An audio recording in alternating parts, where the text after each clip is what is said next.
matter, just finished NXT Stand and Deliver, and this was actually a really good show. And I think that you look at the things that NXT does, it's not as huge as Wrestlemania, but just as good. And I mean, they pull out all the stops. I wish that the stage was much better, but it is what it is. It's an NXT show, what do you expect? But that doesn't mean that it was a bad show. It was actually very well done. And yeah, we won't discuss the outcome for WrestleMania afterwards. Oh, all the shit.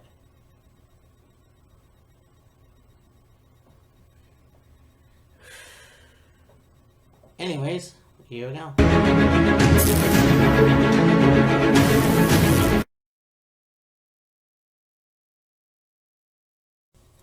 So we had the pre-show.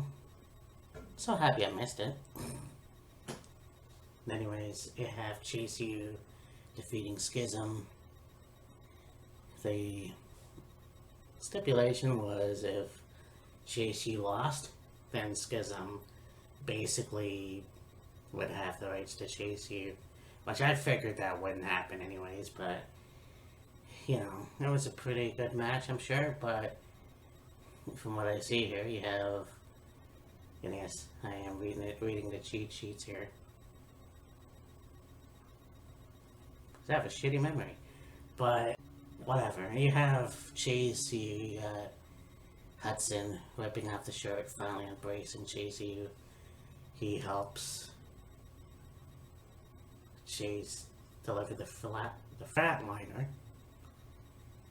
to get the win. And so, yeah, this match, I'm sure was good. I'm not sure, I'm not even sure why it was on the pre-show to begin with.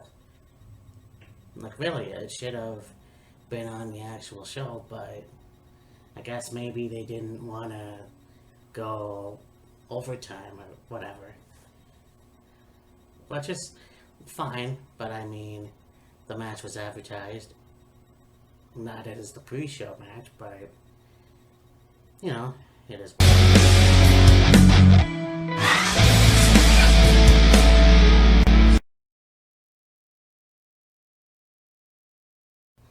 As you have the ladder match for the women's title, and this was a pretty good match too, and then they went to war. A ladder match, you always have that happen, and this match was no different. You know, you didn't know who was going to win. I obviously thought it was either going to be Zoe Stark or hell, you know, if you want to have a feud with Gigi Dolan and whatever the fuck her name is, then, you know, JC Jade. And you want to continue that feud, then hell, you can have the title on the line, but you have a surprise win. Indy Hartwell had won this match and is now the new NXT Women's Champion. And you know what? It's a matter of time. It really is. And I think the next feud is my girl, Cara Jade, who just returned to NXT last night, is gonna have a feud with Indy, but as we'll see, and later on, you know,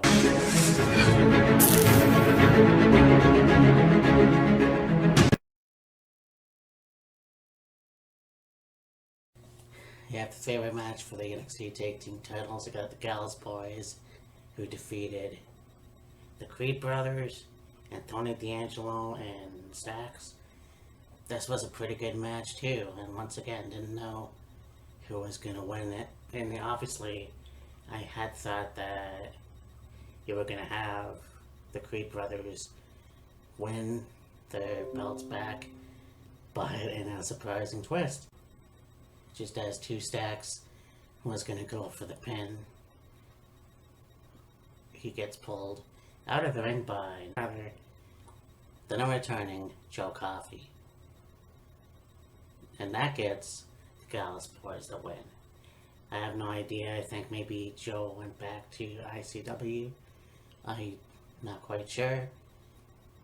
But he's back, and that's pretty cool. So now I have all three of the Gallus boys. And so,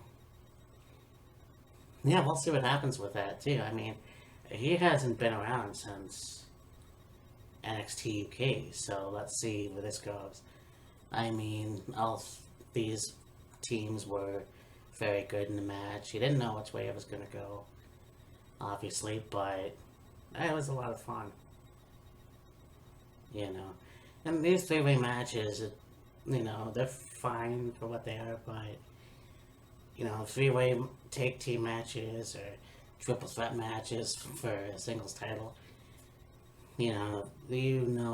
that one of the two or whatever, they're gonna go face to face at some point. And Battleground is coming up, by the way, so yeah, that's gonna be interesting.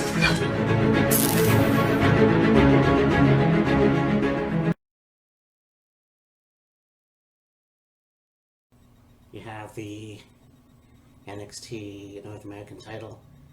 You got Wesley, who defeated JD McDonough, Elo Dragunov, Exam, and a debut match for Dragon Lee.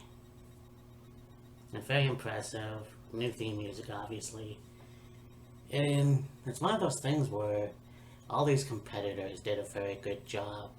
I mean, they have the beginning where Wesley was waiting for the three competitors to go at it, and he just sat there, but they eventually took him out. You have that point where you have Elo Dragunov and JD McDonough squaring off in the middle of the ring. You have them both in a submission war, and then of course Zion joins in. So he's trying to tackle the two of those guys. And then Wesley is on the top rope. He does I want to say moonsault. I can't remember what move that was. Breaking up the submission. So this was a really good match. Obviously, thought it was going to go to one of the three guys, but Wesley ended up retaining. So, once again, nothing to take away from these competitors. I think Zion will get the title at some point. Elo Dragunov, maybe. Well, he will. I just don't know when. JD McDonough has already been there. I don't know if he'll get it this year or not. He might. And Dragon Lee needs to be in it a little bit more. I think the North American title is a great secondary title for NXT. So we'll see what happens with that. Very historical belt otherwise, but this is going to be interesting to see what happens in the coming weeks. But Wesley definitely proved that he was the better man that night.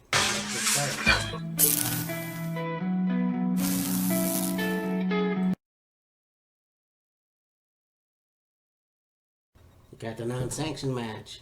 You got Grayson Waller versus Johnny Gargano, Mr. Wrestling, or Johnny Wrestling, whatever.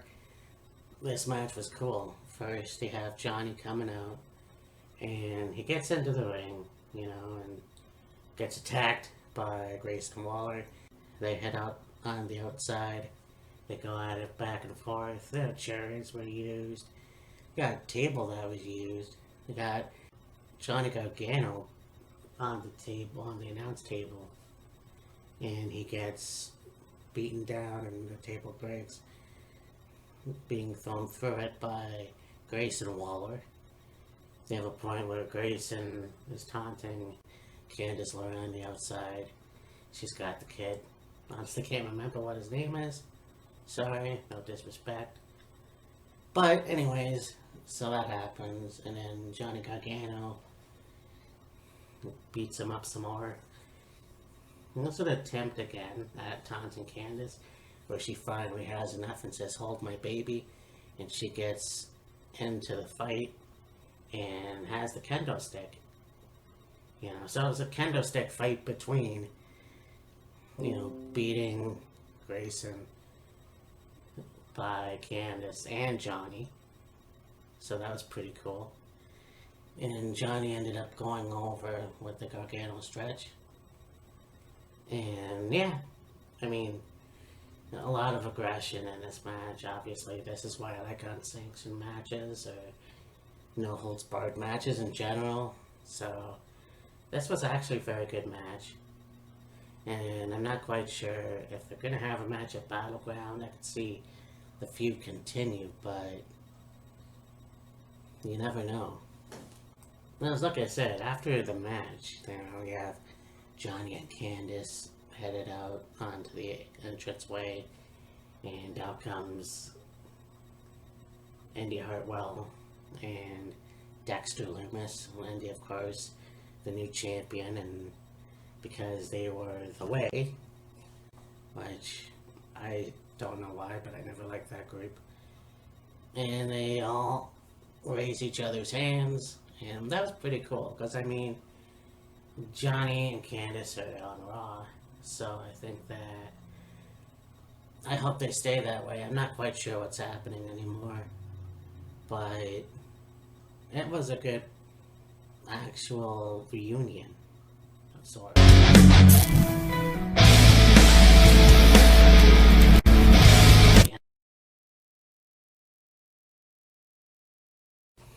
You have Kiana James and Fallon Henley, who lost to Isla Dawn, Kaylee Ray or Elba Fire. And I mean, I thought that was going to happen. I mean, I could see that happening.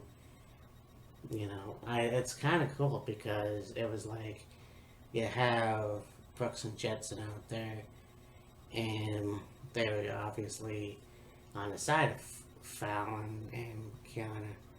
But this match was actually pretty cool as well. Kiana asked for her purse, and the boys didn't give it to her, which gave a distraction to Isla, before Isla to get the win. And the new tag team champions, obviously, which I'm not sure if this will be a breakup for Brooks and Jetson.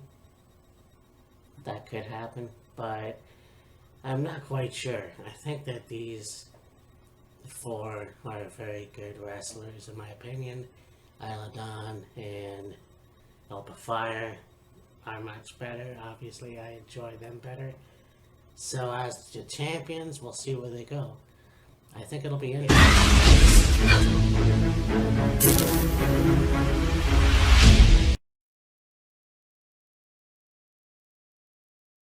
Yeah, the match of Braun Breaker versus Carmelo Hayes. Of course, you got Braun coming out with the dog noises, or dog theme music, or whatever. So that was pretty cool, me being a dog fanatic. Carmelo Hayes, who came out with Trick Williams, using him. This match was actually very cool. Very good technical wrestling moves from Braun Breaker. And he didn't really know who was going to win. And, it was fun to see these two with different styles. And I mean, Trick had this thing where he was outside, or Carmelo was doing an arm bar, and he had him do this outside for some reason, and I know what he was doing, it just looked pretty silly, but this was a good match. Of course, gonna have Breaker do the press slam, and Carmelo countered that, and hit a big leg drop for the win. So yeah, Carmelo Hayes is your new NXT champion, and at the end of the match, you have Braun Breaker, who held up his hand, and yeah, you know what, this was a pretty good match, and I think it was Carmelo's time. I mean, he was already the North American champion, so it was a matter of time to see if he was gonna get the NXT title or not. So yeah, this was a good show, and I can't wait to see what Battleground is gonna do. Anyways, this is me, Matt. Yeah, talk to you later. Bye. Anymore. So you know that them cutting WCW was a long time coming. But I think that there's this myth out there that Jamie Keller hated pro wrestling. Gnarly. That's why he took pleasure in cutting WCW. I don't think that's the case at all. Because if you look at some of his earlier interviews, like